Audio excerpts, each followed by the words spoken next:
Salomón, el rey más lujurioso de la Biblia. Salomón fue el tercer y último rey del Reino Unido de Israel, después de Saúl y David.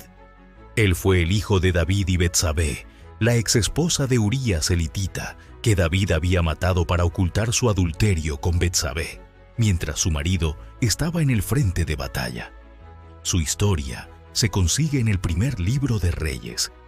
Cuando llegó al trono, buscó a Dios y Dios le dio la oportunidad de pedir lo que quería, ya que reconoció humildemente su incapacidad para gobernar bien y desinteresadamente le pidió a Dios la sabiduría que necesitaría para gobernar justamente al pueblo de Dios.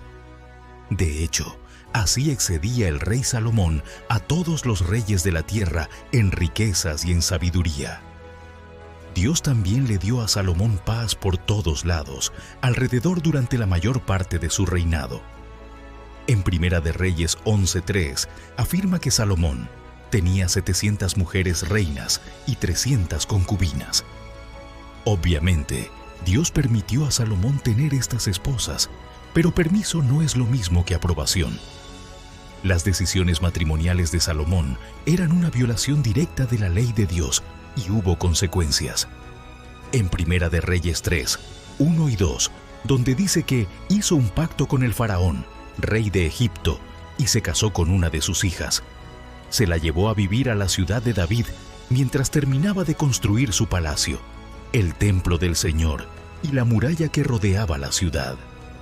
En ese tiempo, el pueblo de Israel sacrificaba sus ofrendas en los lugares de culto de la región, porque todavía no se había construido un templo en honor al nombre del Señor. Gobernó con mucha sabiduría, riqueza y obediencia, siguiendo los pasos de su padre, pero con el tiempo olvidó sus propios consejos y la sabiduría de las Escrituras, cayendo en la trampa de su debilidad. Las mujeres, lo que lo hizo convertirse en el rey más lujurioso de la Biblia. Tomó muchas mujeres como esposas y concubinas, las cuales en su mayoría eran extranjeras, violentando la palabra que Dios le había dado de prohibir precisamente esta unión, para no caer en la tentación de adorar otros dioses. Pero Salomón hizo exacta lo que Dios había prohibido. Y cuando Salomón era ya viejo, sus mujeres inclinaron su corazón tras dioses ajenos, y su corazón no era perfecto con el Señor su Dios, como el corazón de su padre David. Primera de Reyes 11, versículo 4. Para complacer a sus esposas, este hombre de gran herencia, sabiduría y bendición se vuelve hacia los dioses más depravados de las naciones paganas. Incluso se involucró en el sacrificio y sacrilegios de adoración a Milcom Moloch, un dios que exigía que se realizaran actos detestables y abominables como el sacrificio de niños. Mientras más añadía mujeres, más se alejaba su corazón de Dios, pues estas mujeres arruinaron su vida espiritual y lo desviaron completamente de la fidelidad a su Creador. Este es un ejemplo trágico del poder de la lujuria de la carne. Debido a la lujuria, Salomón se encontró a sí mismo en un lugar donde él jamás pensó que se hallaría. Lo llevó a una niebla de confusión espiritual hasta el punto de hacer cosas que nunca pensaría hacer. Pero al final, pagó las consecuencias de sus actos. Dios anunció su juicio, ya que le había advertido que no siguiera adorando dioses falsos. Mas él no guardó este mandato. Así que Dios, por amor a David, rompió parte de la promesa que le había hecho de entregarle el reino de Israel a toda su generación. Solamente había una condición: fidelidad. Pero al Salomón romper con ella, el Señor entregó una tribu a su hijo y el reino a su siervo. El pecado de Salomón se basó en la ingratitud, la desobediencia y el desperdicio de un gran privilegio espiritual como lo es la sabiduría. Su vida estuvo llena de promesa, pero terminó en fracaso y penumbra, porque su corazón se volvió lejos de la lealtad a Dios, en respuesta a las seducciones de su naturaleza sensual. Es importante destacar que Salomón, durante 40 años de su reinado, Realizó grandes proyectos de construcción, flotas, buques, adquirió grandes toneladas de oro.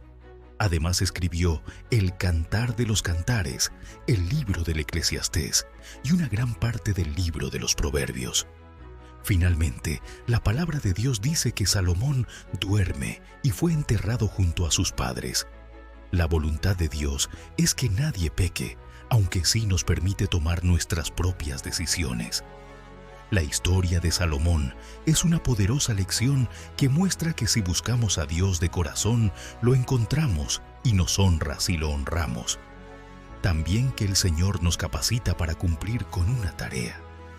Al mismo tiempo nos enseña que no basta con empezar bien, sino que debemos buscar la gracia de Dios para que también podamos terminar bien. Pero vamos a caminar fuera del camino de rectitud si elegimos a violar su palabra revelada. Al sí mismo, nos muestra que los más cercanos a nosotros pueden afectar nuestra vida espiritual y por lo tanto debemos ser muy cuidadosos con las compañías que tengamos. De igual forma, vivir la vida apartados de Dios es un callejón sin salida y no tendrá sentido independientemente de la educación, la cultura, el dinero, el poder, los objetivos cumplidos, los más grandes placeres y la mayor abundancia de riqueza. Eclesiastés 1:2. Salomón pensó que tener 1000 esposas y concubinas le daría la felicidad, pero el placer que obtuvo no valió el precio que pagó. Un Salomón más sabio llegó a la conclusión de que su vida de placeres era vanidad. Eclesiastés 12:8. Y el libro de Eclesiastés termina con la advertencia de que Dios traerá toda obra a juicio. Versículo 14.